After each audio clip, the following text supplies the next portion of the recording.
Pulp MX Network production.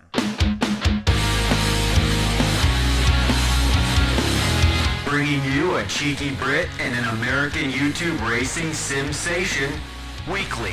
It's the LVK More Than Moto podcast with your hosts, Phillips and Kellen Brauer. Welcome back, everybody, to the Leatt LVK More Than Moto podcast. I am Kellen Brauer, joined again by Phillips. Indianapolis behind us, the Showdown, St. Jude race. A lot of really cool things just went down inside of Lucas Oil Stadium, so we're here to talk about it today. But first, hello, Big Lou. How are you doing today, good sir? Hello, Kellen. How are you? Happy birthday, Kellen. Oh, thanks, Lewis. I thought you guys would totally just gloss over that, by the way. I'm a nice guy, as proven by the fact I just sat here for 40 minutes and gave you all the time in the world while you were fucking about. Yeah, while I was working. No, but when Steve screenshotted my Twitter bio to roast me earlier today, I was like, it's hilarious that he did that and then did not realize that just below that it says today is your birthday on my bio. Just glossed right over that. But anyway, no, thank you. I appreciate that. But did you have a good... Actually, when he went on your profile, I don't know if you've ever noticed this, but when it's someone's birthday and you click on their Twitter, so he must have had the balloons. He's like, what the hell is all this? Just move it out of here. Okay, no, but so Indy, you had a good time?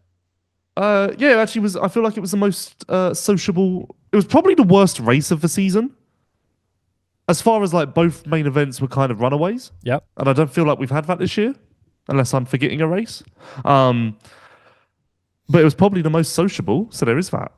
Yeah. I mean, a lot of good banters in the press box. We had Jet, we had Hunter, we had JB, we had AC, we had Weege, we had JT, we had others. Seven Deuce, Phil was up there. Yes, yeah. Somehow the press box is like more stacked than ever. Hard to do work in that period. Yeah, I know. I feel like, and you know what ends up happening is those guys will come up to the press box like during the A sessions. So then I feel like I don't really watch the A sessions because I'm too busy talking to them about stuff. But no, it was interesting. What I thought was interesting about the day, and we'll get into these topics here in a second, but it felt like qualifying was building us one direction towards either like a Deegan walk away in the main event or maybe a rough day for Cooper Webb. And neither of those happened. Like, it's weird how much different the day versus the night results were, in my opinion. I don't agree with that. I really? Don't feel that way. Yeah, because like Deegan was always going to be a bit of a risk with his starts. We all knew that he was the fastest guy purely on raw pace, and then Coop's never been a qualifier. So yeah, he had the crash and stuff, but like it's Coop. He is almost what he does in qualifying is almost irrelevant and less of a factor than say Chase or someone like that. Yeah, I don't mean I guess I just don't mean that from a standpoint of like everything pointed towards the direction of Cooper Webb having maybe the most dominating race of his career from qualifying. You know, like yeah. But again, I don't know if you've ever been able to use qualifying as a reference point for Cooper Webb. I mean, yeah, I can't recall a time where Cooper Webb had the perfect day starting in qualifying. He's only been the fastest qualifier in the 450 class 6 times in his career, so that doesn't leave much room for examples of that. That is fair. I get where you're coming from with that. All right, let's get into our topics, though, and let's have a little bit of fun with this. A reminder, big thanks to Leatt, Namura, Race Tech, Partzilla. We're going to tell you guys all about them throughout the show. And if you're with us for the first time, we're going to riff about 7 minutes on each topic that we have today. I have 3. Lewis has 3. So let's jump in, shall we? All right, my first topic of the day, Lewis, it's kind of an extension of one we had in the press box where Steve was asking us about how many wins Webb has and where Ryan Dungey and Ryan Villapoto are. And Cooper Webb's win in the main event was his 28th career Supercross victory. He now moves into a tie with Rick Johnson for 8th all time. It seems like it's trending towards this being his 3rd Supercross title, which, as we talked about in the press box, not many people have done on a 450. So I really wanted to ask like a legacy question of Cooper Webb. Like, if he does get this title, if he does get to, let's say, 30 plus wins, which seems pretty likely, where does he fit on the pantheon of all-time greats at this point? Do you not feel like the all-time list is kind of becoming more and more irrelevant with each year that passes? No, I think like honestly, I feel like it's become more relevant because we have more of these guys stepping into that realm. I almost feel like, yeah, but that is almost my point. I feel like it's become almost a recency bias list because we compare guys to Villo or Dunge or MC to go the furthest back we go. But like you just compared Webb to Rick Johnson. And that I feel is never brought up, never considered relevant because the all-time list, as you said, is becoming so dominated by guys in the last 15, 20 years that it's almost like that matters more so. The last 20 years, say, last 2 decades. Okay, so I guess then let me ask you just from a standpoint of Rick Johnson versus Cooper Webb. They're tied on wins now. They're both 2-time Premier Class Supercross champions. I mean, like, between the two of them, do you lean Webb or Johnson? Like, in terms of who had the more decorated career that should be remembered? Well, I lean Webb because I've lived it. Okay. That's going to be the natural answer for anyone. You're always going to feel more of a connection or value something more when you've lived it versus something you've only heard about or seen referenced in magazines or whatnot. Well, not even magazines. Well, I guess magazines at that point. But. Well, this is kind of what I wanted to bring up the Webb topic because if you ask me that question, RJ versus Webb, I would lean RJ. And the reason why is from a legacy standpoint with Cooper Webb, look, he is fantastic and, yeah, probably goes down as top 10 all-time in the history of the sport. However, he is the only guy with 20-plus wins in 450 Supercross that does not also have a Premier Class outdoor title. So, legacy-wise, how much is that impacting him at this point? Like, do we care? Does that matter? Well, no, okay, again, I'll disagree with you again, but also I have a prime example to back up the fact of why I'm saying this. I look at Supercross and Motocross so differently in statistical context that when I made my little stat spreadsheets, I made a Supercross one and a Motocross one because they are so different to me that it's almost irrelevant what one does in the other versus the other. Yes, but in an all-time perspective, you have to look at both sides of the sport. Well, it sweetens the deal a little bit, but how many times do people talk about MC outdoors? They don't, but if you're like from an all-time standpoint, when you say MC belongs on, like, let's say Mount Rushmore or something like that, people always then go back to, okay, yes, he does. However, he does only have the one outdoor title, whereas, like, should we put Eli Tomac, who has 20 less wins, but 3 more outdoor titles than him next to him? You know what I mean? That's like, fair, but you started this by referencing the Supercross all-time win list. But that's what I'm saying, because Webb is now moving into areas around other guys that we talk about all the time with this, like, Mount Rushmore discussion or, like, the all-time great discussion. And so I'm trying to get a frame point of, do we view Webb as getting closer to that or not really, because he hasn't done much outdoors, so we can't even compare it? The outdoor stuff is irrelevant to me. Okay. It really is. Because I feel like every conversation I have is either Supercross centric or motocross centric. I don't feel as though I've ever been in a conversation where, for instance, again, you referenced the press box when we were having this conversation about achievements and stuff. It was all Supercross centric. It was never, how many wins does Villapoto have indoors and outdoors combined? No one knows, because that isn't actually relevant. What he has indoors and what he has outdoors separately are more relevant, because, I mean, maybe as SMX grows, that will become more combined. Probably should do now that we have SMX. I guess that would actually make more sense almost. But for the position we're in now, yeah, I look Supercross centric. And to your point, I think that Webb will leave a legacy because I think the way he's done it is unique and hasn't been seen before. So his stamp goes further than just achievements. It goes as far as he did it his own way. Yeah, you're right. He has a different imprint on the sport than in the past, for sure. Let's go to the point that we were talking about, the press box of guys that have won 3 or more Supercross titles, which Eli Tomac, James Stewart, Chad Reed are not on that list. But we were talking about Bob Hanna, Jeff Stanton, obviously McGrath, Dunge, Villapoto, and then RC, and now potentially Cooper Webb. So that's what, 7 guys right there? Do we think that Cooper Webb walks into that discussion, like, comfortably so? Like, obviously better than Stanton because he has more wins, and now better than Bob Hanna because he has more wins, but like getting close to the Dungey realm in terms of performance indoors? Well, Dungey is criminally underrated and rarely referenced. So, if anything, you could argue that Webb is already more celebrated, more appreciated than Dungey has been. But then I guess that's down to personal preference or personal perspective. I find it weirder for me to hear that Webb is going to go to his third title and join whatever list that is, be one off of Villopoto, one off of Dungey, isn't that weird to me. What's weirder and harder for me to get my head around is that if Sexton wins, he will go joint with Chad and James this early on. That's more of a like mind bender for me, mainly just because of the speed in which it has happened. Whereas Webb's obviously is matured over such a long period that, if anything, he's due a third title. Whereas if Chase gets to James and Chad this quickly, it's more like, oh, wow. These all-time greats who are referenced as top 4 in Supercross history, and Chase has already got there at 25 years old, and Chase has been shit on the whole time as well. Like, that also adds to it. The public perception, yet Chase could potentially join Chad and Ricky. But then again, maybe titles doesn't mean as much as wins in that context. Well, I mean, just to play devil's advocate to what you just said right there, okay, yeah, Chase is getting there fast, if you want to call it that, but it is his 5th full season of racing 450 Supercross. And by Chad's 5th full season of racing 250 Supercross, that's where he was at.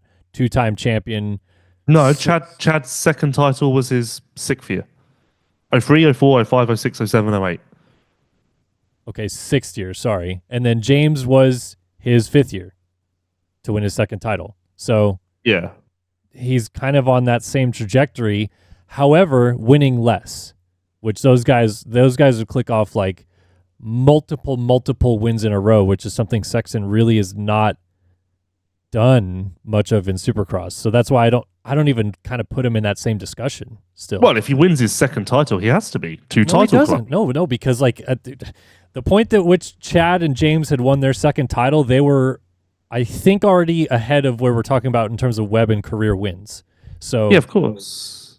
But I'm not talking about bigger picture. I'm just talking title specific. I'm not talking about the win list or anything like that. I'm just saying if Chase wins, like I'm talking very monkey see, monkey do. If Chase wins the second title, he will have the same number as Chad and James, and end of conversation. I'm not like alluding to a bigger picture here, or like very black and white is the way I'm saying that. Okay. And anyway, we've somehow interjected Chase Sexton into a Cooper Webb conversation. I just want to ask, though, Cooper Webb legacy-wise, let's say he gets 3 titles. Let's say he passes Ryan Dungey in all-times wins because he's only 6 back of him now, and it seems very likely that's going to happen in his career. Of course. So 3 titles, close to 40 wins. I mean, top one of the best Supercross riders of all time, then you have to say it, right? Yeah, I said that. He'll leave his own unique legacy aside from his amazing stats. His legacy will also be the way he got it done. He did it his way. He did it his way. It'll be that. It's a Sinatra song, "My Way," something like that. Yep, I did it my way. They get serenaded by Big Lou here today on the show. All right, I want to remind you guys that Leatt, their protection is their brand DNA. It started 20 years ago with the groundbreaking Leatt neck brace and continues today with an extensive product offering of protective gear and riding apparel. But what Leatt really stands for is inspiring confidence and ensuring safety with every ride. Also, Leatt's Colt Nichols representing the sport very well this week on the Pat McAfee show. I know that you're not a big U.S. football guy, but that's a big deal for Supercross to end up on that stage. Yeah, pat on the back to all involved. Like Pat McAfee on the back? Yeah, that was a pun. Good pun. But yeah, that was awesome to see Colt on the show. And yeah, well done representing the sport very well. I know that it was like kind of a little thrown together last minute and how that all worked as we heard behind the scenes. But yeah, I'm glad when we see the sport get a little bit more mainstream recognition like that. And it feels like the people that are pushing it, like Pat was on the show, was enthusiastic about it. You know, it's not just like, oh, here they are in town again this week. Yeah. I mean, he did say that Colt Nichols was the odds-on favorite to win. Well, I mean, I'm not saying he knows everything about the sport, but that's cool. Cool stuff. And yeah, good to see Leatt, our guys, get a little bit of recognition on the show as well. All right, let's get into my second topic here. Let's talk about the showdown. Septic topic. The septic topic. We're going deep into medicine. Cool. I'm gonna pull a question from the re-raceables that the Steve and we each do with Rarick. Who is the winner of the showdown? Okay, Seth Hammaker wins the race. Obviously, big time win for him. However, Tom Vialle gets second, now leads the championship. Hayden Deegan gets third, pulls away in the championship. Do those guys actually walk away here as like, this is a bigger thing for them than Hammaker winning the race? Okay, you're gonna shit on my topic here. So what we're gonna do is we're gonna remove Tom Vialle from this conversation. Okay. Because I have something to say. Okay. So we'll just don't mention him. Okay, I won't. Coming up. Yep. That's a tough question, actually. And you know what? I quite like applying that question to a current race. That's quite fun. Dare I say, excluding Tom Vialle, who would actually be my pick, but we're going to get there. So excluding Tom Vialle, I would say RJ. RJ, okay. Actually, if you want to go very black and white again, then Hayden, because he doubled his points lead. Right. So that's very black and white. But if you want me to go off of my vibe or my perspective or my gut feeling, RJ, because he had that horrendous crash in practice where it sounds like he was very, very lucky to walk away from it. Yep. Could barely straighten his back, could barely stand up, stiff back problems, all of this sort of stuff. To come back from that and finish fourth in the main event, and not only that, but come from a million miles back. Yeah. I think 1 week on from the Daytona win, he really underlined his position as maybe likely the fastest guy in 250 East. So I think that although the points don't paint a brilliant picture for RJ at the moment, that's 2 consecutive weeks where he's made noise, and such noise is enough to resonate with his competitors. That's a very good pick. I mean, he's only 13 back, so to your point about the points not really showing it yet, I mean, he's come from pretty far back to only be 13 back 4 rounds into this championship, and I think you're right. I think he's definitely getting to the point where he can say he's the fastest rider in East, or maybe we're already there. So that's a good one. I would have also liked to say Vialle, but I'll skip that, and I'll talk about Hayden Deegan here instead, because to me, I feel like that this was a win for Hayden Deegan's career at large. And why I feel that way is because if you go back to Arlington, he was so fast. He was clearly the best guy. He was walking away from those guys, no problem.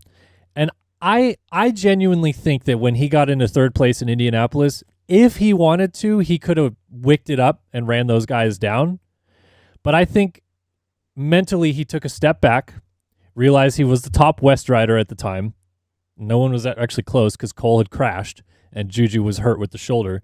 So I think he just was like, you know what? Third is plenty here. I'm going to pull away in this championship. He now has a 12-point lead on Juju. Like, for him, this seems like a win that should go a little bit more recognized than just, he got third and pulled away a little bit. Yeah, but I don't know if I agree about him pulling back, because he was faster than Vialle on 4 of the 5 laps before he went off the track and cased that quad. Well, yes, he was, but I'm saying the aesthetics to me was not like, he's hanging it out to try to win this. It was like, I'm going to go... What? Was that what was happening? And it was harder to see because he was surrounded by a more talented field, so it didn't stand out as much as it would do in Arlington. You know, did the fact that it was actually...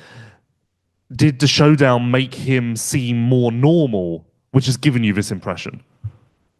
No, I really do think that if he wanted to go for it and throw all caution to the wind, that he was going to go faster than those guys and catch them. And he was catching Vialle, but he wasn't really catching Seth, and he had been faster than Seth throughout the day. Yeah, Seth was second fastest qualifier, but Hayden was really good all day, and I feel like he took a more measured approach to the showdown than just like, I'm going to go.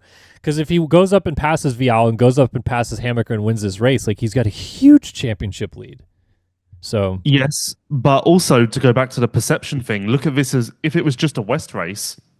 We're now sat here going, Hayden Deegan is absolutely amazing. Again, like similar to what I said, it would have Arlington vibes of, oh my God, did you see how well he was riding? Did you see how fast he was? Look at how he dropped everyone. This is incredible. So maybe the reason why you think it was what, I don't know how you describe it, the reason that you think it is the way it is because of the competition surrounding him. A little bit.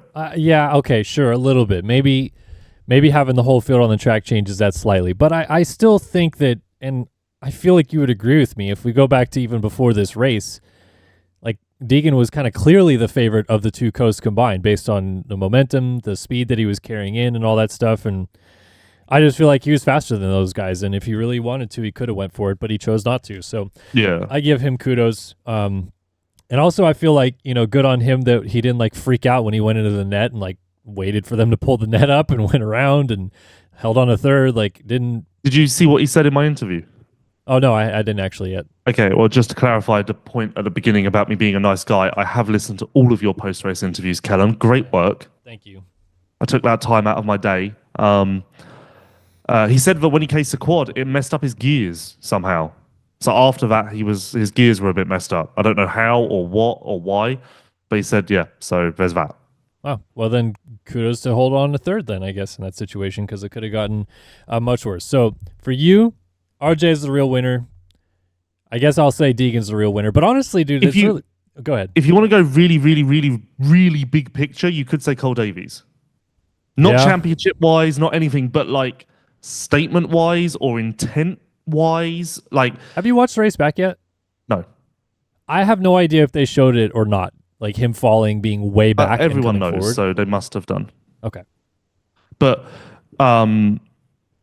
yeah, like bigger picture as far as signaling his intent, you could argue that, you'd probably argue it was Glendale, but you could argue that Indianapolis was the moment that a star was born.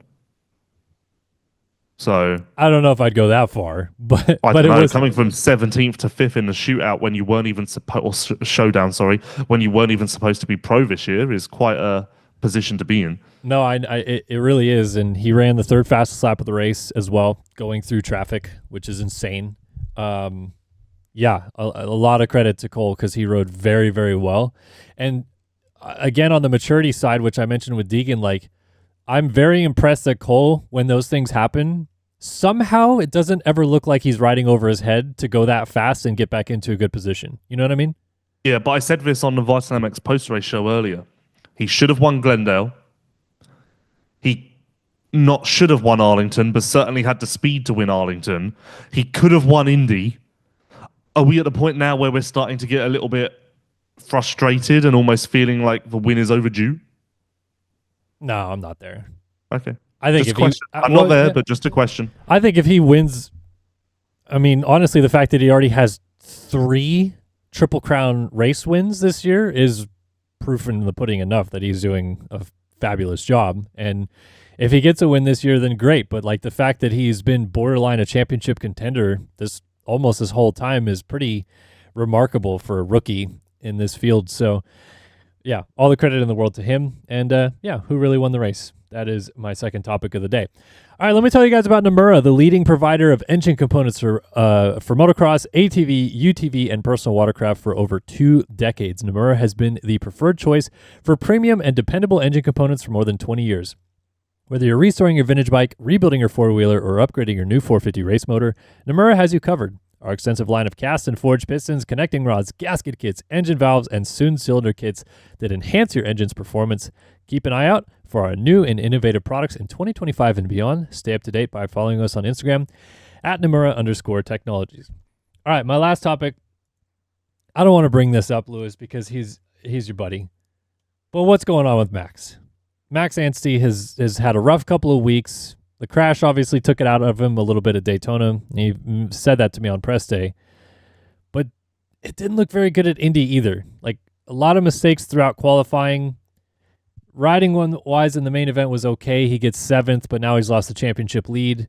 Like this, we need a reset. And I guess no better time to have an off weekend than now for him. But bad couple of weeks, I feel like.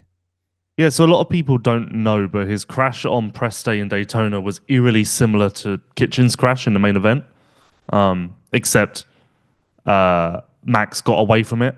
And where Max crashed, which was earlier in the section Kitchen crashed, the following jump was much closer, so he kind of got stopped by the jump, which in some ways could be good, some ways may be bad. Obviously, he was fine, so better in that respect, without doubt. But he did say to me that this was Saturday morning, that he still felt a bit stiff and a bit odd from that respect. And I do think that Max is the type of person where that would play on his mind maybe a little bit more. Whereas RJ obviously was very, very, very stiff and out of sorts in Indy and just didn't care. Yeah, I don't know. It does need an injection of excitement to reignite the feeling from Tampa and Detroit. Detroit more specifically, because if you look back, I don't think that Tampa was an incredible ride. It was a steady ride. Detroit was a incredible ride. Yeah. I've said it to him all along since he started doing 250 Supercross. He would be better on the West Coast because he's the first guy to do the big jumps. He's the last guy to be skimming the whoops. He would be better in the West Coast hardpack tracks. So, but then also he is the best mud rider in this class. So as we now move to 8 open air stadiums, that also factors in. So I guess that's irrelevant. But yeah, I don't know if it's a disaster. Like the way you pitched this kind of made it sound like a disaster. I don't know if I'm there. I don't want to say disaster either, but yes, going back to Detroit, and I do obviously take a lot of, I hold the crash that he had at Daytona very, it's important in this whole picture to paint it for sure. But he was so good at Detroit that even when he lost that main event, I still feel like you and I left that race thinking like, who's going to beat him? Yeah, of course. Yeah, Detroit was his best ride of his career. Yeah, so the fact that we've gone from that to like, he's kind of struggling to run with these guys now, even just on one lap pace, it seems a little bit fast. Well, that's a bit far because it's only one race. Okay, but like genuinely, we watched him in qualifying, and I know that you were watching him intently, and there's just a lot of mistakes. Like, yeah, but like I say, it's one race. Like you can't say now struggling to run the pace when it's one race. Like that is like for instance, would you now say that Sexton like crazy because he's always been so fast in his career, and now he can't run the pace because for 1 week he wasn't. Well, I'm not saying he was slower than Webb. I'm not saying that he can't run the pace, but I'm saying it's odd not to see like just at least one lap come together for Max in qualifying. Like it really, that took me aback to see the constant little problems he was having. Like, oh, a case here, oh, a clip here, oh, a front wash here. Whereas like at Detroit, it seemed like at will he could put it P1. Yeah, but those are almost irrelevant. That's an irrelevant comparison because with this track, it was prompting mistakes. If it had that many mistakes in qualifying in Detroit, where it was more traditional Supercross track, then yeah, that would be very weird. But comparing Indy to Detroit, of course there's going to be X amount more mistakes. So that you can't make that comparison, I don't think. That's not to say, again, he wasn't good in Indy at all throughout the day or in the night show. When RJ passed him, I was like, well, now maybe that will help and he can follow RJ. Didn't do that. Same when Cole Davies passed him. So like, just to make it clear what stance I'm on, like I share your feeling, but I just think that some of your justifications are a bit off. Okay. All right. Let's not talk about justifications anymore, and let's talk about what he has to do from here. Obviously, we get a weekend off. We come back at Birmingham. Like you said, open air stadium. So the chance that we have a race that really could play into his favor when it starts raining is higher for sure. But does he need to immediately win again at Birmingham to like reestablish himself, or like would a podium at Birmingham be okay? Where do we have to go from here? He needs to be on a podium in Birmingham. Okay. For sure. First East Coast Triple Crown as well, so that'll be interesting. But that should play into his favor because he's great at starts. Seemingly. Maybe not in Indy, but... to the confidence point, which you always like to mention with starts, maybe not as confident in Indy, no? No, because he whole shot a heat, which was technically a main. Okay, yeah. So again, that's one. Yeah, no, he has to. He would definitely needs to be back on a podium in Indy. In Birmingham. But honestly, East Coast is wide open. Hammaker's in there now. Yeah, it does really to me feel like a toss-up at this point. I think RJ is the fastest guy. I think Tom will be the most consistent guy. I think the Max could have a blend of the RJ speed and the Tom consistency, which could ultimately serve him well. Because whereas that's the best way to put it. RJ is the fastest guy. Tom is the most consistent guy. I don't know if RJ can have the consistency. I don't know if Tom can have the speed. Max can be the middle ground. Okay, yeah. I agree. I think that a podium is a must in Birmingham. But I think that goes without saying, because I would say the same for RJ. I would say like those guys should be on the podium every single weekend. Well, I don't know. Like I feel like, okay, yeah, I see your point with that, but I feel like if Vialle, for example, just has a weird race and gets fourth, I would feel like, okay, need a reset now. But the trend the last couple of weeks for Max is just what's kind of made me feel like he really needs a quick reset. Like if we have a third rough race in a row, we're establishing a trend. That's where it would be more striking because Daytona was crash induced, both press day crash and main event crash. But let's not forget he came from last to fifth or sixth in Daytona, so sixth, yeah. That wasn't like that's fine. I mean, that's good. I mean, yeah, it would have been great if he could have got to fourth, but that. I don't think you can really be too critical of that. Whereas I think you're just looking at it from a results point of view of he missed the podium. Whereas I think I believe that if he didn't, he was second. If he didn't crash in the second corner in Daytona, you can argue he would have been on the podium without problems. Probably. So yes. there's your trend kaput. And then obviously Indy was a showdown, as everyone is well aware. So if you look at it that way, then he was fourth out of the East Coast riders. So again, so technically, you could say he's gone one. Technically, you could say he's gone one, should have been podium, 4. Okay.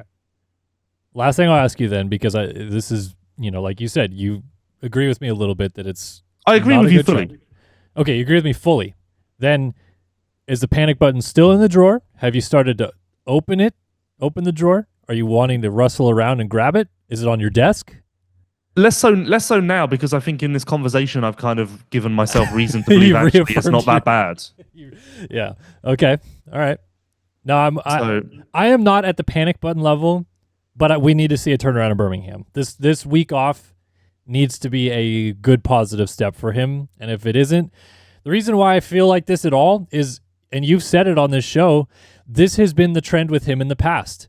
Last year, for example, he led the points and then just slowly started going to middle of the pack, middle of the top 5 type of guy. I was going to say middle of the pack's a bit extreme. Yeah, but you know what I mean? Like, he was the fastest guy, or pretty much the fastest guy early last year, and then settled into this realm. And I get that it was crash-induced with Daytona, but the trend is similar in terms of results. So yeah, I think purely for public perception, it looks similar. So it would be nice just to nip that in the bud and correct course, even though it's not actually the same at all. But still, you don't want people talking about it. You don't want people thinking that. So for that reason, it's still going to be nice to nip it in the bud come Birmingham. Yes, exactly. I agree. All right, that's my topics. But before we move into the second half of the show, I want to tell you guys about Racetech suspension. Hey, Racetech Gold valves provide a plush feel with drastically improved bottoming resistance and increased traction. All Racetech products are 100% guaranteed and made in the USA. And I'm ready to feel that plush feeling when I go racing this weekend, Lewis. It's going to be a great time. I'm going to just absolutely crush it on the hard-packed Arizona soil. Thanks to Racetech. Okay, well, make sure you keep us up to date on your results. You don't care at all. Stop it. You're not going to be like texting me throughout the day on Saturday and Sunday asking for what I'm doing. I probably will. No, you. As we've discovered, I'm a nice guy on this podcast, much nicer than you. Kept me waiting 45 minutes and didn't even tell me. So, Here we go. I had to message you and say, hey, are we doing this? And you didn't even give me a defined time. You just said, yeah, give me a minute. I like how Very aggressive. For those of you that want to know behind the scenes what happened here, I asked Lewis if he could push the podcast back like an hour, and then he texted me and Steve at 1 minute past that hour and said, I have not heard from my friend Kellen. Should we put out like a smoke signal or something like that? And then I texted you back right away. When other people, this is probably my greatest personality trait because I don't have many good ones, but I'm very respectful of people's times and commitments. So if I'll read the conversation to the people, Kellen, now that you brought this up. Where is it? I said, Kellen, are we doing 12 as per normal? You said, I think so. Then you said, can we push back like an hour? And I said, yes. So in my mind, we were doing 12. You've asked to push back like an hour, so I need to be ready for my friend at 1 o'clock. So 1 o'clock, I was sat here with a microphone. It got to 1:01, which if you weren't going to be ready at 1, you also should have gone, I said like an hour. Now it's been like an hour. I should probably message and clarify my position. But no, I had to reach out. And not only that, Kellen, but to make it worse, you then said, I said, let's just do it tomorrow. And you said, no, I'm going to be done here in like 5 minutes. Just hold on. It was then 20 minutes before I heard from you. That's not true at all. It was 18 minutes, Kellen. I've got the times in front of me. Okay, so I text. No. We're not going to go over this because nobody cares. But okay, but just want to prove that I'm hard done by. Okay. Anyway, all right. Which is a lovely transition into my first topic, because Kellen, I am a dick. Kellen, you are a dick. And everyone else in the world is a dick because we have been so horrible to Tom Vialle. No one gave him even the slightest bit of credit pre-season. No one wanted to talk to him about title contention. We all just shit on him left, right, center. Zero respect. And here he is proving us all wrong. So we are all terrible people. I am blown away that you've included me in this conversation somehow, some way, when I was the one who said he was the favorite to win the championship preseason. Yeah, but that was just because you were being boring and picking the defending champion because you were just going for the boring Am pick. I wrong now, though? I just feel like even in the semantics of what you were saying, there wasn't much hype or excitement. And here we are, and he's my favorite for the title at this point. Well, there you go. How wrong of us all to look at the two-time MX2 world champion and one-time East Coast champion and go, nah, he's going to be shit, which was kind of what we were all saying. Well, similar vein to you saying that I was boring in my demeanor of promoting Tom Vialle's title chances. Is he not kind of being a little bit boring in his route to this championship? See, now just there's more hate, Kellen. I've just pointed out that we need to be nicer to Tom, and here you are. I mean, he hasn't won a race yet. He doesn't need to. 5-4-2-2. Championships aren't won at single events. I'm just saying, Lewis. I'm just saying. If the aesthetics for people are going to listen to you saying this on the podcast and say he is now my favorite, and everyone's going to be like, "Oh, he hasn't won a race." 5-5-4. No, 5-4. 5-4-2-2. Yep. I keep getting it backwards and saying 5-5-4-2. 5-4-2-2 is a brilliant scorecard to start the year. Especially when you consider now that Max has had 2 races out the top 5, RJ has had 1.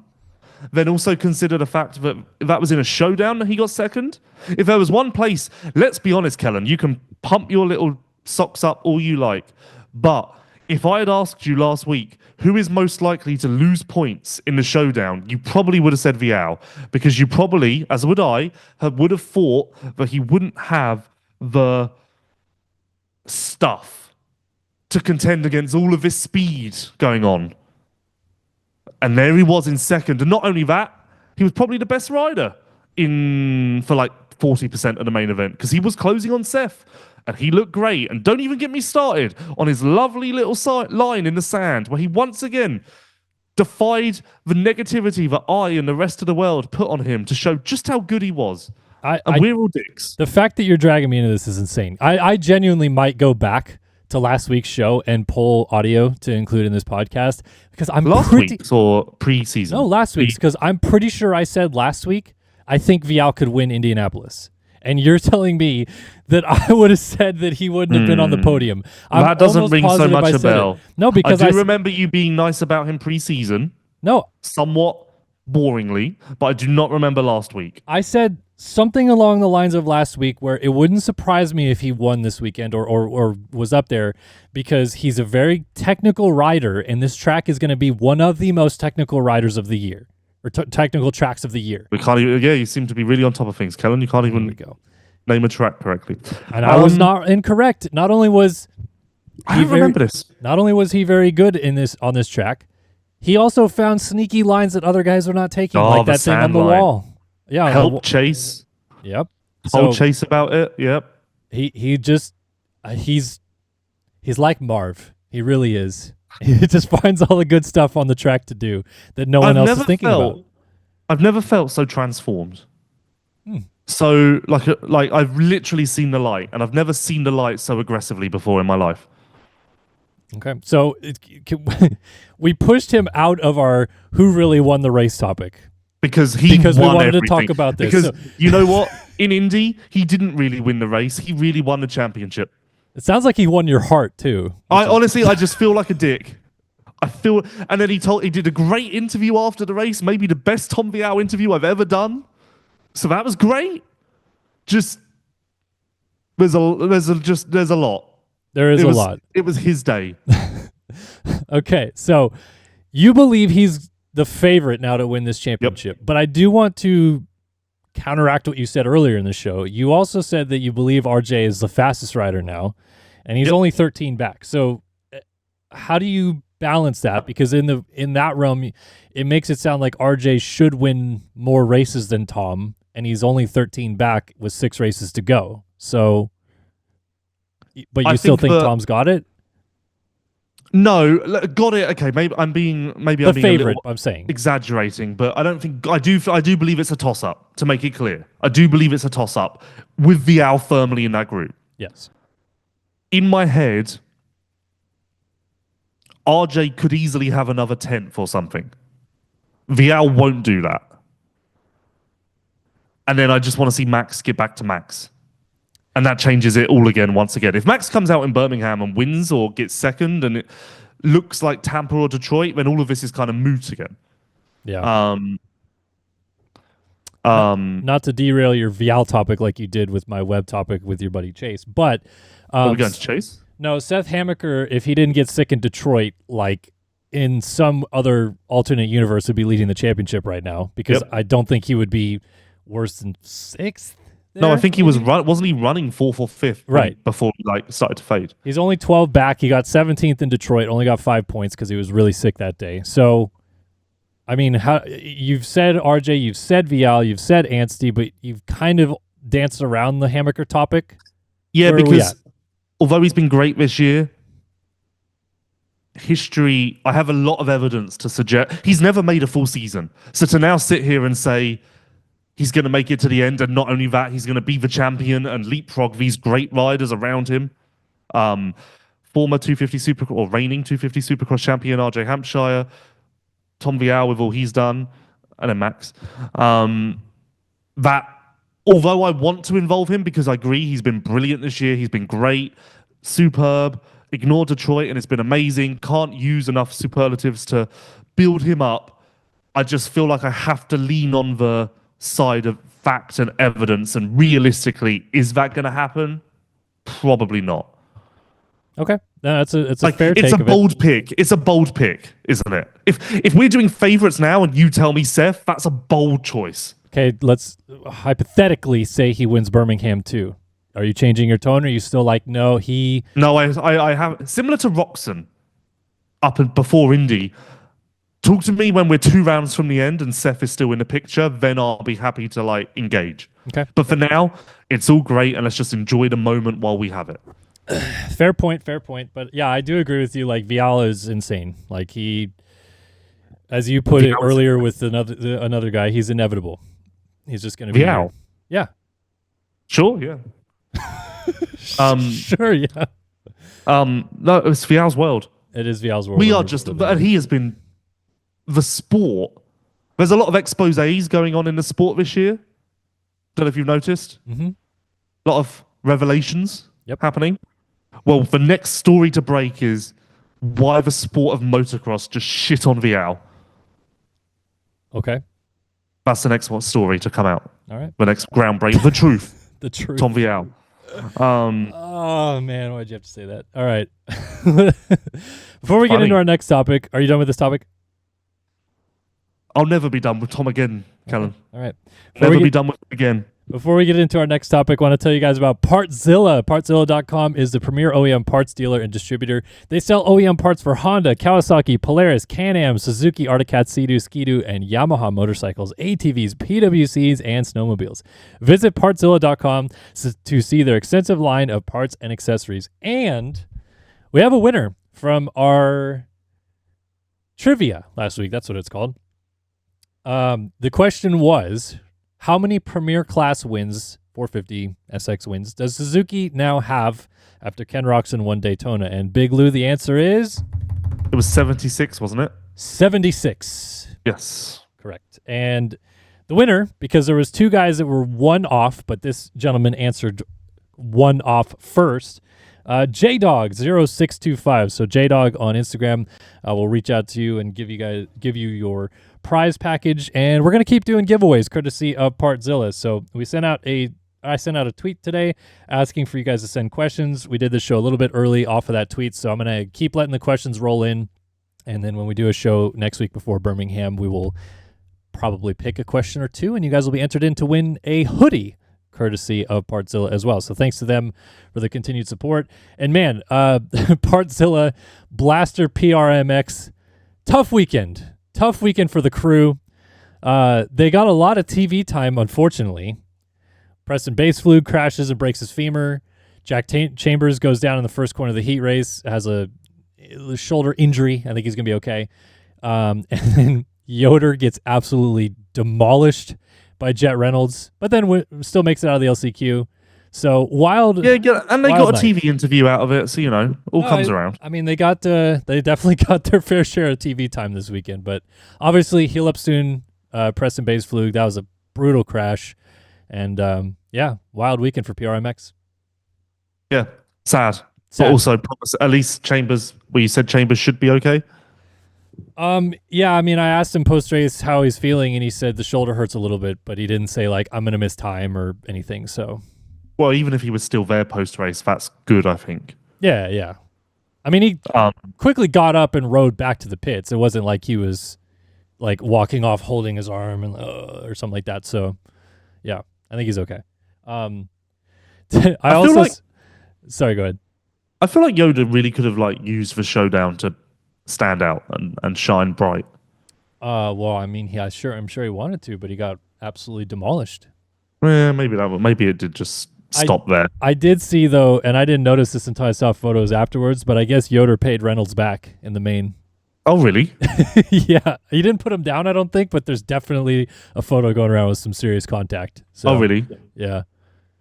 Yeah, that was odd of Reynolds, but to be honest, Reynolds probably saved his career with that move because. Yeah, fading from third to out of a transfer would not have been a good look, but he kind of diverted attention away from that by creating a kerfuffle elsewhere.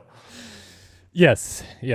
Anyway, so yeah, shout out to our winner, JDog0625, and more giveaways coming up. All right, Lewis, what do you got next for me? Kind of a boring topic, but maybe a bit creative. Who knows where it will go? Halfway through the season now. If you look at the points from each class, who stands out as your biggest overperformer, exceeder of expectations, and biggest meh in each class? Let's start with 450s, Kellen. Do you want me to go first? Yeah, sorry, I'm trying to look at the points right now. Go ahead. I wonder if I can say Cooper Webb as my exceeder of expectations. Maybe a little bit recency bias, but that win, especially in Indianapolis, was so commanding. He's not been out of the top 2 since Glendale. No, sorry, he's not been out of the top 2 since Anaheim 2. You know what? I will say Cooper Webb as my exceeder of expectations because he's taken this thing by the horns and he's really making this is Cooper Webb's year.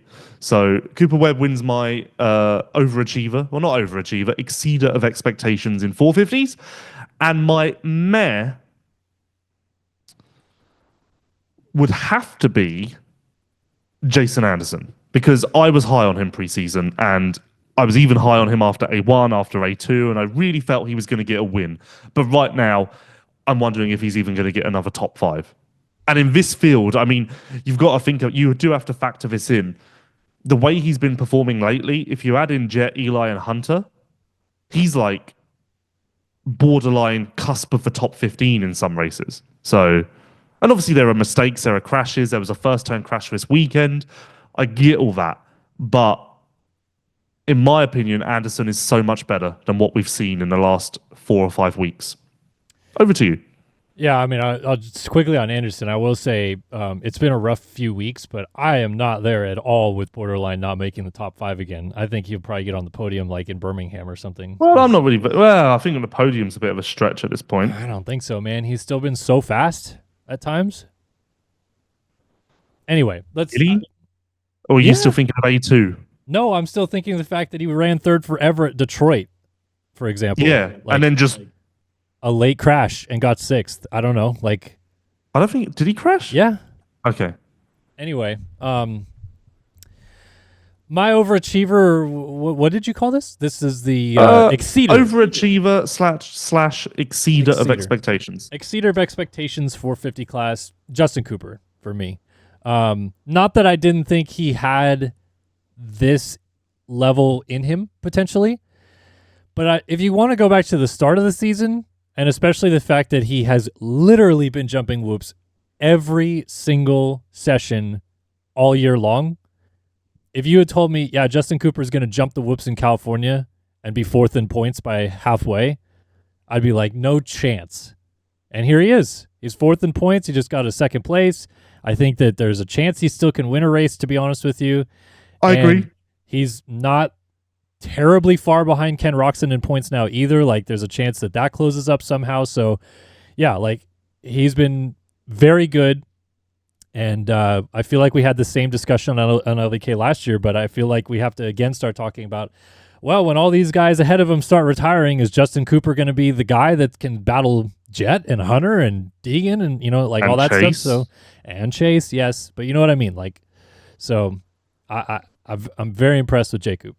I didn't pick J. Coop purely because I looked at it and I said, well, actually, if he wasn't beating Malcolm, Barsha, AP, Hill, that would be a complete disaster. So I almost feel like he's right where he needs to be or should be in this field. Here's why I disagree with you on that. You have also said at some point that Justin Cooper would be, quote unquote, the number 3 rider at Star, behind Tomac and Webb, which is a fair assessment of him. Yeah. Now he's beating number 1s everywhere else. He's beating the number 1 Husky rider. He's beating the number 1 Cowie rider. No, stop. Number 1 Husky rider, there is one. Okay, but you get what I mean. Like, that's the hired ace that Husky has. Jason Anderson is the hired ace Kawasaki has for Supercross, et cetera, Like, yeah, notice how when I did that, I left Anderson out of my list because Anderson's just been a flop. So, like, yes, beating Anderson is good, but then also Anderson has just been terrible lately. So I don't really put too much stock in that. But my point being, no, your Malcolm point is terrible. That's insane. Absolutely insane. Okay. And also relating that to Barsha as well, that's insane. Like, when you're the only rider, you can't make a big deal out of beating the number 1 rider elsewhere. Because no one is saying that Malcolm and Barsha were just going to work J. Coop. No, but I will say this about exactly what we just talked about, the hierarchy in position within the team. I would guarantee Malcolm Stewart and Justin Barsha are making a lot more money than Justin Cooper. I don't know. Yes, more. I don't know about a lot more. I can't imagine Malcolm or Barsha being paid like that much. I don't know. Anyway, So he's my exceeder. My underachiever, I hate to go this far into the points to do it. Oh, wow. Colt Nichols. It's just, I don't know, man. Like, I like Colt a lot, and he's talked a lot about this year with, bike issues and trying to get himself sorted and stuff like that. But I feel that I would hold Colt in a similar regard in terms of skill level to McElrath. Is that fair? Yeah, basically, yeah. What you're saying is you would put him in the Ferrandis McElrath group, and I would agree. Ish, yes. And he's not even close, man. And like, okay, yeah, maybe you could say it's the Suzuki, or maybe you could say it's the Beta last year, but at some point we have to see a flash, don't we? Like, it just hasn't really been that solid. I go easier on him just because at San Diego, when I interviewed him, he really made it clear that like this year was about a rebuild, and he wouldn't be anywhere near where he's supposed to be until like the last round. So that's kind of caused me to turn a blind eye to the disasters that have been happening. Yeah, but I mean, even post-race, I don't know if you listened to his interview he did with Steve, like, he was dejected. Like, he's so bummed with his performance and the way he's riding and stuff like that. So I think even in his own head, he kind of would agree with us. Like, it's not going well. Yeah, I'm sure that at this point he expected to be further ahead than where he is. Yeah. So let's just do that. That took a long time, so let's just do 250s as a whole. Okay. Instead of each coast. Go ahead. Oh, okay. Oh, do you want to go? Well, I don't have someone yet. So do you have someone? I mean, just based on, we kind of already talked about it a little bit, but going into the season, you could not have paid me enough money to say that Cole Davies would be this good. Would he have been this good eventually? Maybe, but this fast, this comfortable, as I don't know, man. Like, I'm just very impressed with the way that he looks on the bike and how controlled he is for this age and everything like that. Like, it reminds me a little bit of Deegan as a rookie, but way less out of control. But speed-wise, is still similar, and I feel like that he deserves a ton of credit for how quickly he's gotten to this point. Because I feel like if you watch him on a gas in Futures last year, yes, good, way more out of control on that bike somehow than he is on a Star bike. So he's cleaned up a lot about his own program in 8 months, which deserves a lot of credit. I will go, and this is less season-wise, but if you had told me that Moseman would have a podium through the first half, then I would have also, similar to what you said about Davies, there's no way I would have bought into that. So I go Moseman for that reason. What about the other side, the negative side? Actually, no, honourable mention. I wanted to give Carson Mumford an honourable mention. That's a good one, too. And you are now going to go for Austin Faulkner, aren't you, with disappointing? No, actually, I don't want to call it a disappointment, but I will. Garrett Marchbanks should be better. Like, see, I know he got hurt 3 rounds in, but I just don't feel like, okay, yes, this has been discussed as an odd signing back by Mitch, but I feel he was better on club than he is right now, which shouldn't be the case. Well, he is dealing with a shoulder injury now, but not in the first 2 rounds. No, and I don't really have a defense because I've been on record multiple times. I don't see what other people see in Garrett Marchbanks. I don't get it. I don't get the excitement that other people have. Like, I can't see it myself. So this is kind of just, I'm just like, yeah, that's kind of what he is. I feel like Texas was a little bit like, oh, we're getting there, but that was it so far. Like, I just don't feel like I've seen at any point why he was such a good, obvious choice, I guess, to go back to PC. Yes, that's fair. And I like Garrett. I like Garrett, so I feel bad saying that. But yes, it's not been great. There isn't really many people who stand out as disappointing, is there? Like, aside from Faulkner, and for the reasons I mentioned, I wouldn't go Garrett. I think Faulkner is the only one on this list who really stands out to me. So I'll go Faulkner. But everyone at Triumph felt like it was a massive step forward in Indianapolis, so I will subscribe to that as well. Okay. We're on the right track. Yeah, I don't really have anything other to add other than I've been a little bit surprised how hot and cold Enzo Lopes has been since he signed back with Bar X. Like, Yeah, that's fair. Not that it's a bad thing, but yeah, Lopes is very odd to me. So anyway, yeah, interesting topic, Big Lou. So should we end the final part of the show by talking about you?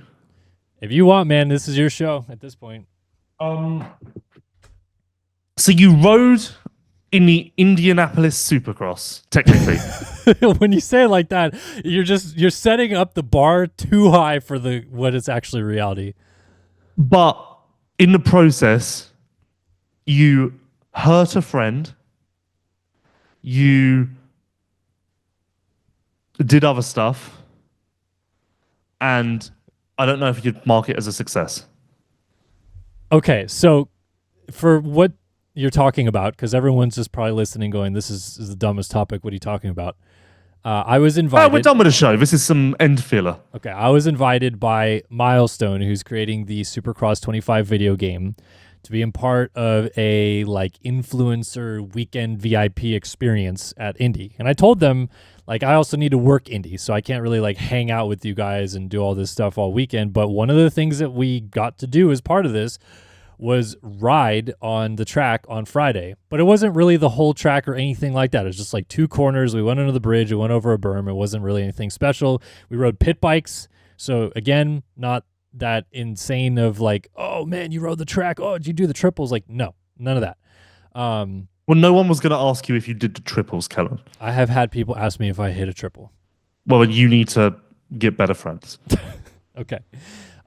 So yeah, it was a cool experience because not many people get a chance in their lifetime to ride on a Supercross track, which I feel very fortunate and lucky that I had that opportunity.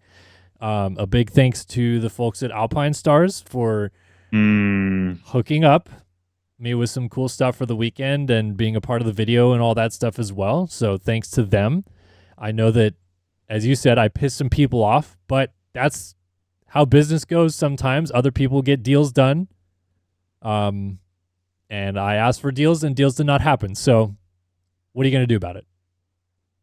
Okay. So it started poorly when you were trying to kickstart a bike that was electric start. It has a Kickstarter on it. Okay, I haven't been. I wasn't here at this point, but I was walking across the stadium and I could hear someone just kicking and kicking and kicking. I kicked twice. And then I found out that actually you were just kicking a bike that had an e-start. So that wasn't a great look for you. Already a bad start at that point. Then at some point, so you paid me to video this for you. Yep. I should say will be paying me because I'm yet to see this materialize. Okay. So who knows, maybe this is a whole scam. It depends on how critical you are of me right now of what the payment will be. Well, what I was going to say is you paid me to do the video and I knocked it out of the park. Mm-hmm. So whilst you failed, I succeeded because not only did I video you riding as you requested, I also incorporated Deegs into my video. So basically what you people are going to get is basically the weed show, but with Lewis and Deegs. And all we do is just critique Kellen's riding for 30 minutes. Yes. Deegs was very concerned about Kellen's toe positioning, as was I. So we were very concerned about his toe positioning. Deegs was concerned that this guy, meaning Kellen, was getting overconfident. So we were worried for his safety at one point. And just there's a lot to it. It's basically a riding tips DVD. Yeah. I don't know, man. I'll use a classic Steve phrase here. It was cool. I'll just work on those toes, yeah? I just try to take in stride cool things that I get to be a part of because of what I do for work. And now you're making it not. Now you're making it. And this is why people say I'm a dick. You're taking it too seriously. Oh, I'm not trying to take it too seriously. I'm just trying to explain that, I don't know. If you get invited to do this, you're seriously not going to do it. No, no one said that. Oh, because that's what I'm saying. Yeah, okay, sure. I'd make sure my toes were positioned correctly. I look like maybe a bit of a bell end riding a pit bike on a Supercross track, but whatever. It's fun. It's cool that I got to be a part of it. A big thanks to Milestone for even inviting me. The Supercross guys also kind of recommended me to be part of it, so that was also nice of them. So, yeah. Also, just to be clear, other video games are available because Milestone do not sponsor this podcast. So yes, other video games are available. MXRZ TV, check it out. MX Bikes. If MX Milestone want us to give them more props, then they can sponsor this podcast. What was funny about riding the track though is I I was surprised how many people asked me about it afterwards. Like I thought What do you mean? no one would care. Yeah. Like Jim Perry pulled me aside afterwards, was like, "How was it? How's the track?" Like all that stuff. And then I had a few guys when I was walking through the tunnel to go to the press box on Saturday Yeah. also ask me about it, and I'm like, I didn't think Like anybody would riders care. or Yeah. okay. So I think it's a cool thing, isn't it? It's a unique thing you haven't got to do. So of course people are going to ask. yeah, I don't know. I like you. I figured it would be more of like, haha, you have to ride a pit bike. Well, That's silly. no one else is friends with you, Kellen. Steve very critical of me though. Well, he wasn't even there. No, but he was critical. In what way? The constant telling me to delete the photos was a bit much. Yes, he was very upset with how you presented this to be some sort of grand achievement. I mean, who else gets to ride Supercross tracks in their career? The guys that race it, and then a handful of VIPs. So the fact that I got to be included on that Okay, is cool. but let's not get ahead of ourselves. You rode an oval. On the Supercross track. Yeah, but the way you just said who else gets to ride a Supercross track, I don't know if I can accept that verbiage. Well, okay, can I ask you, what was your favorite part of the 30 minutes you were down there? Deegs, the guy going over the bars, my toes. No, something to do. It would have been one of the moments when we were laughing at you. Okay. Whether that was with Jeff from Alpine Stars or whether that was with Deegs, we kept ourselves entertained quite well. Deegs vloggers also pulled me aside and asked me questions. So apparently I'm going to be in the Deegs vlog. Well, I'd imagine I will be as well then, because he was also filming me and Deegs talking shit on you. Yeah. What I like about it too, and you'll see it in the vlog, is how you even said it, I think, on camera, like Deegs, he couldn't be bothered to be here. Yeah, because at first I was zooming in on Deegs and going, here's someone who doesn't want to be here. Yeah. But then 5 minutes later, he very much wanted to be there. It all started too when the guy's name is AR12. He has a YouTube channel that's really popular. He plays car racing games. Went over the bars on the pit bike, and then Deegs was in. He was all about this as soon as that happened. Yeah, no, it was funny. It was a fun event. I mean, I was happy to be part of it. So My biggest dislike from the whole event was right at the end when you finished and the other guy went up to you and fist bumped you and said, "Good race." That really made me uncomfortable. Because it wasn't a race and it wasn't good and it was none of that, and it certainly did not deserve a fist bump or any of that. So that made me uncomfortable. okay, well we'll be sure to feature that in the vlog, which you guys will see on Start Your Systems. The vlog's not going out until I've received payment. No, it won't. I mean, it's not going out for like another month. We've been told to embargo it for a while, so I don't even know if we're supposed to be talking about it right now. But anyway, Well, don't embargo my payment. no, I won't. Okay. How long have we been going for? We're just hour and 6 now. You got something else? What's going on? Quickly. Okay. Because I haven't eaten today and it's 3 p.m. Yeah. I did the Pulp Live show on Friday night. Met a lot of listeners of LVK afterwards. Oh, here we go. There's a lot of demand for LVK to go back to how it was at this point last year, with a lot more jokes and non-moto laughter, extravagant stories where maybe fabricated somewhat or taken a bit further for entertainment purposes. There's a lot of demand for this to come back. I don't know, because there's also the people who weren't at the live show. There's also a lot of hate for that. So I don't know what we're doing. Well, I don't want it to be another moto podcast show. That's what neither do I. And I do feel like we are becoming that. We are, but I feel that we try, and we don't always do a good job of this, but we try to come up with topics that are not just like current events, which obviously we kind of have to anyway, because that's what's going on right now. But I wish we could do more of the banters, and we did. I mean, talking about my race thing that I did is not anything to do with... No, but I will get shit in the comments for being too hard on you or being a dick, and this is kind of the issue that we run into. Like, for instance, this will put it... I said this story to you at the weekend. I had a comment on something I did last week that said, I just can't respect Lewis as a journalist because he has to be completely unhinged to be as bothered as he was by elevators. Because at some point last year, I remember the topic. I have no idea what I said, because actually I was kind of just trying to entertain. it wasn't that deep. Like I was just trying to entertain and kind of make a situation funny or a discussion or whatever.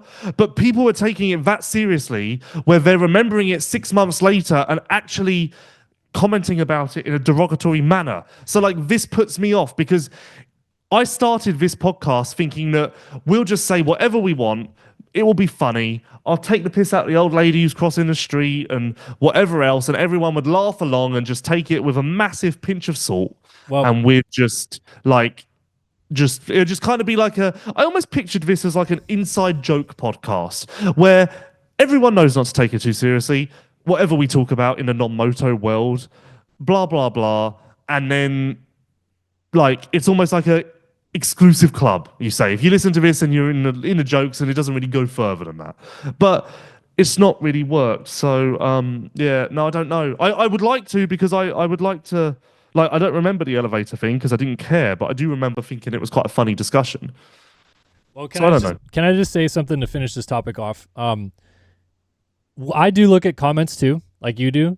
But what I would recommend and what I would advise about how we're going to approach what you just said about those people at the live show, I hold much more stock in people that come up to me at the race and tell me an honest opinion about the show, either good or bad, because then they're actually saying it to my face. But the people in the comments that come in here and criticize you or I for who we are as journalists or how we speak, or go to Twitter and roast us and all that stuff like that, couldn't care less, honestly, because at the end of the day, they're not actually telling me this to my face. They're hiding behind the keyboards to say it. So yes, I understand that everyone has an opinion, but the people that come up to us and talk to us at the race are the ones that are actually listening and actually care about the podcast. Yes, I agree, but you will agree that when we were deep in our non-moto phase, it was getting out of hand with the amount of comments from people who just weren't getting it. Sure. But like, I think, if it was one comment, whatever, but it was out of hand with the sheer number of people who were like, there wasn't like, it wasn't like there was 50-50 of like, oh, that's funny, and oh, I didn't get this. It was 99% of people going, I don't understand. So it's not worth it. I don't know. But I do think that, I really do think we can welcome back some non-moto stuff, like at the end of the show. Like, let's just have a 10-minute riff of non-moto stuff from the weekend at the end of the show. So if people want to tune out, they can. It's a 50-minute show then for them. But for everyone else, we get to hear me riding on the track at Indy, or some funny press box stories, or what food Lewis had that he didn't like this weekend, or weird stuff like that. I'm okay with that, and I think that we should want to do that, because for us it's fun to talk about. It's funny. It'll get more of our actual opinions out of stuff as well, and then the show doesn't feel like another moto podcast. Okay, I guess the answer to the question is this: how do the people feel about 2025 LVK so far? Let us know, because we haven't done a non-moto yet, I don't think. So if you actually have enjoyed it this year, then clearly this is the way to go. But who knows? Okay. We'll let them decide. All right, well, that's the end of our show. Again, big thanks to Leatt, Namura, Race Tech, Partzilla, everybody that backs the show and supports us. Really appreciate you guys. We'll be back. We're going to do a show next week before Birmingham, even though it's a week off for the series, to kind of preview the second half of Supercross and talk about some cool storylines going into the final 8 rounds of Monster Energy Supercross. St. Jude, though, just quickly before the end here, definitely head over to supercrosslive.com. I think it's /St. Jude or something like that, but I'll put a link in the description below. The auction will be up pretty soon, I believe, if it's not already, for all the stuff that riders had this weekend. Helps go to a great cause, obviously, with St. Jude Children's Research. Love Moto, Stop Cancer, and all that. So yeah, if you guys can, please head over to that link and support that whole program. It's awesome to see everyone got behind it this weekend. A lot of cool schemes and bikes and kits and just stuff everywhere around the stadium that supported it. And then hey, we even kind of benefited. We got some catered food in the press box. It's all for the kids. All for the kids. But yeah, thanks guys for tuning in to another episode here of the LVK More Than Moto podcast, brought to you by Leatt. We'll see you guys next week as we get into the midpoint of this championship and move on to the Birmingham Supercross. See you guys.